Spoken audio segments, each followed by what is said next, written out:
सादिया, मेरे गुस्से और सख्त रवैये को गलत मत समझना। जहरा की मौत ने मुझे तोड़ दिया है। मगर जनान, उसमें तुम्हारा तो कोई कसूर नहीं था ना। जहरा को तो मजा आता था अपने अंदर का जहर उगलने में, जब देखो गुस्से से भरी होती थी। जब से जहरा मरी है मुझे हर रात वही डरावने ख्वाब आते हैं। सोने का दिल भी नहीं चाहता अब तो। हर रोज ख्वाब में जहरा सिर्फ यही कहती है कि ये सब कुछ तुम्हारी वजह से हुआ है। जानान जान, मैंने कहा तो है कि उसमें तुम्हारा कोई कसूर नहीं था, मगर तुम्हें भी इस पे यकीन करना होगा।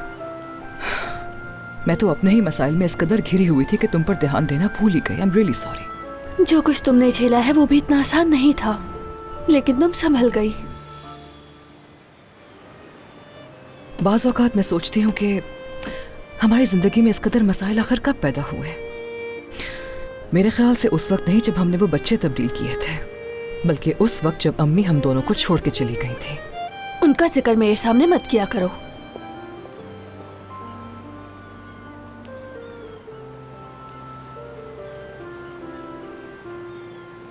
उस वक्त जब हम छोटे थे और हमें उनकी सबसे ज्यादा जरूरत थी, वो हमें छोड़कर चली गई थी। हर चीज आज भी मुझे याद है।